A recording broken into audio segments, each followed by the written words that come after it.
Ghost in the Night with Phil Sams.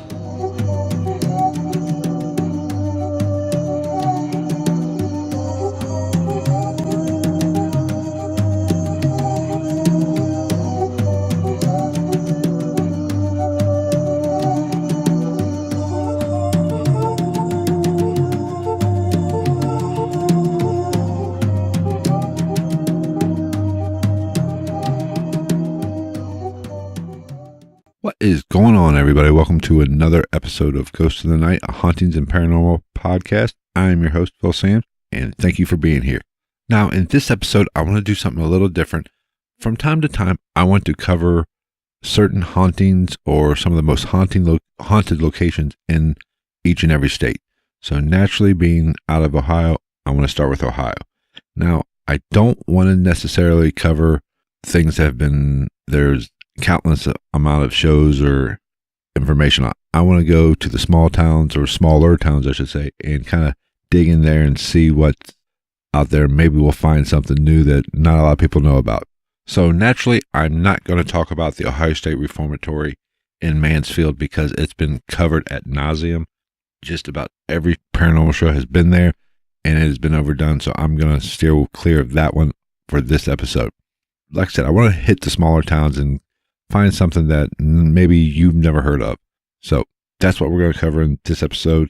But before we get started, don't forget to subscribe to the YouTube channel at Ghost in the Night.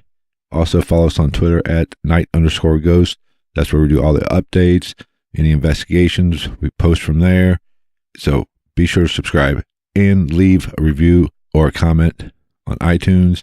Just reach out, let us know what you think. So let's go ahead and get this podcast started. Now, this list is in no particular order, so don't put any emphasis on where and what place I talk about these. These are all pretty good locations. They all have a lot of activity. Some maybe more than others, but they are all really, really good active places. The first one I want to talk about is the Majestic Theatre in Chillicothe, Ohio. Now, this place is the oldest continuously operated theater in the entire United States of America. It was once called the Masonic Opera House, and it was built in 1853. It is said to be haunted because it was once served as a makeshift morgue during the Spanish flu epidemic that ran rampant through a nearby town called Camp Sherman in 1918. Now, we all know when that kind of tragedy hits, it can really put an imprint on the energy levels at any location. So whenever something is used as a makeshift morgue, that can make an impression and cause a lot of paranormal activity. All right, so let's go ahead and get to the good stuff and talk about what kind of activity has been seen or at least reported at this location. Now, there has been sightings of a ghostly girl in the dressing rooms. Now, especially in the dressing room called the Star Dressing Room, which is across the hall from the backstage stairway. Now, the next reported ghostly event that goes on there is there's a man that walks a few feet above the ground in a certain area. Now, what's particularly interesting about this particular encounter or happening is that he's walking above the ground, which, funny thing is that is where the stage used to be. It was elevated off the ground in that particular area. So it's like he's still walking across what he thinks, or where he thinks the stage still is. He's just not floating. So that is probably a perfect example of a residual haunting. Another interesting thing that happens in this theater is sometimes you can see a fog or a mist that drifts around and throughout the entire building. Now, of course, you get the array of disembodied voices that can be heard from time to time ringing out throughout the building. So since this is still an operating theater, there are actors there. And from time to time, actors have reported seeing a figure looking down at them when they're on stage from the backstage control booth window when they know that nobody's up there. The last piece of activity that I'm going to discuss on this location, it kind of plays into the whole idea that it was once a morgue or used as a makeshift morgue back in the early 1900s. And there have been reports that people have seen a dead body on the stage during performances. Now, that would definitely freak some people out in the stage or on the stage in the crowd if there's an apparition of a dead body laying on the stage and it's not part of the plot of whatever play or opera that's going on there. Let's go ahead and move on to number 2 on the list. Now, I know I said I wanted to go small town and kind of hit some areas that probably a lot of people have never heard of, but this one definitely needs to be on the list because of the activity, the history, and what people have seen there. Now, it has been covered on Ghost Adventures, and that is the Sedamsville Rectory. Now, there has been reports of demonic activity at this particular location, so that's one reason why I'm including it on the list, because whenever you have that type of activity, it needs to be discussed and analyzed and investigated. Now, the Rectory is actually one of the buildings at the Our Lady of Perpetual Help Church in Sedamsville, which is a suburb of Cincinnati. This building was originally erected to house the priests that help serve the surrounding community.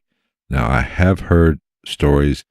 I don't know the truth or validity of these stories, but at one time, this building actually housed some of the priests that, how should I put this lightly or gently, I guess, got in trouble and had some issues with their parishioners, and the church kind of stuck them in this particular building to keep them away from the public and out of the public eye. Now let's talk about the activity at this location.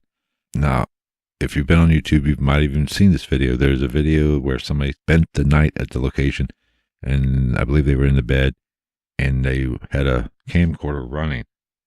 So as the night progressed and the person was asleep, you actually see something peek. It's what appears to be a head out from behind the headboard, almost like it sees the camera because it darts back, like it peeks out, sees the camera, and moves back. That's a really great piece of compelling evidence right there. Don't know what it was, but it's very, very interesting and probably scared the crap out of whoever took the video and was sleeping right there. Now, there's been solid EVP action at this location. One person even caught an EVP of what appears to be a priest doing a prayer.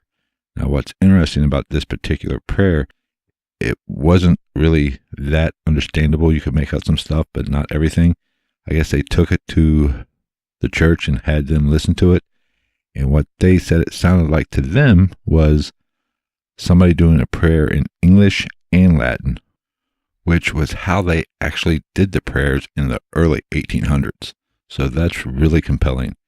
A lot of paranormal groups have gotten a lot of good responses with the old flashlight trick. Now, I'm not a huge fan or supporter of the flashlight trick, just for the mere fact that, yes, you're unscrewing it, and it appears to be you don't know basically what is causing that light to go on and off. A little bit, you're loosening it up a little bit to where the connection's weak, and it can come on and off rather easily. I mean, vibration could cause that to go off. I think it leaves room for doubt, but there's some groups that live by this and love and really take to heart what the responses they get. Now, is it coincidental or is it actual paranormal? I don't know.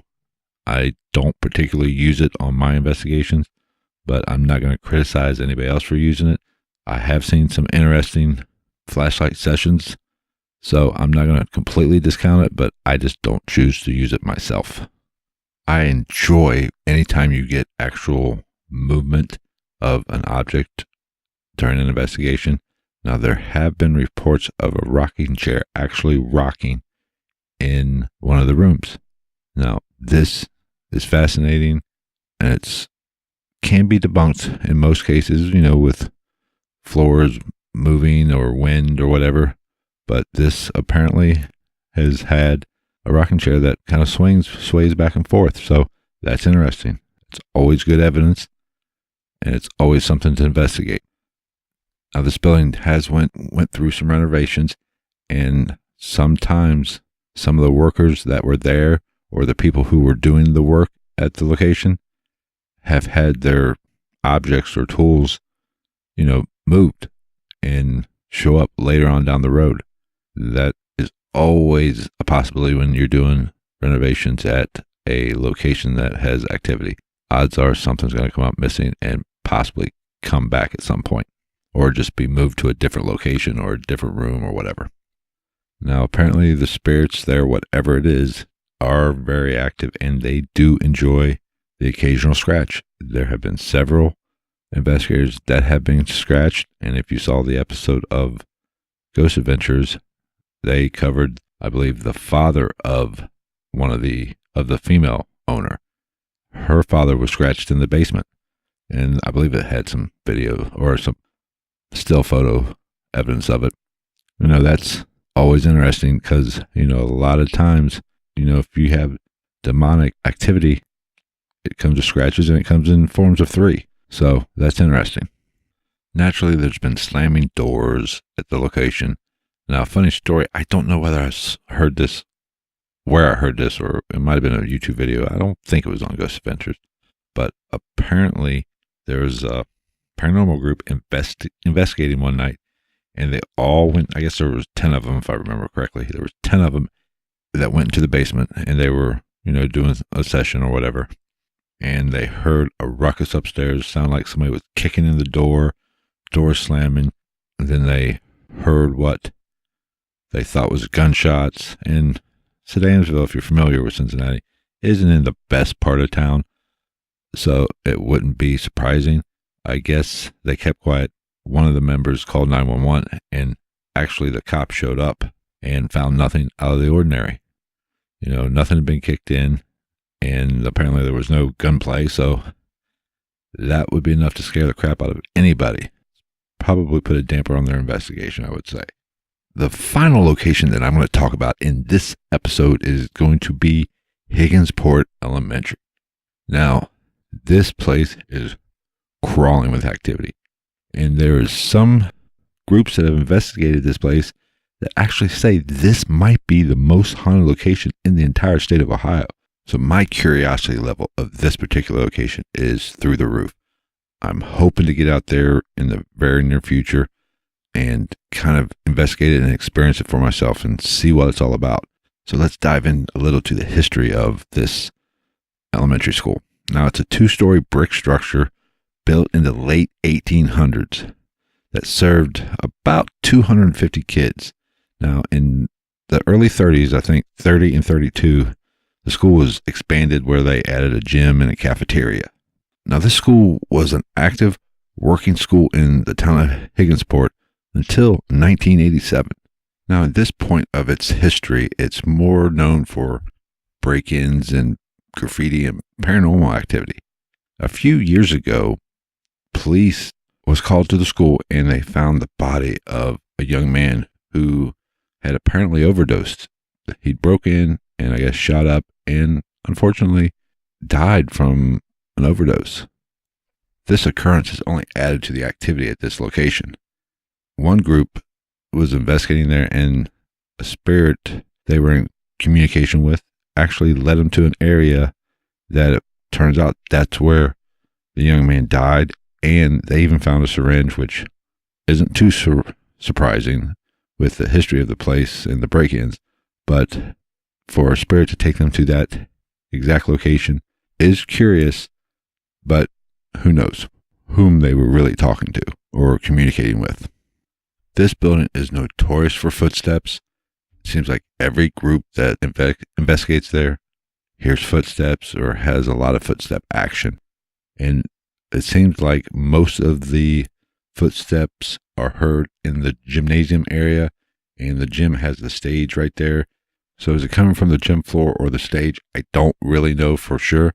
Hopefully when I do go there at some point here in the future, I will investigate and kind of find out and naturally give you an update and let you know what I find there.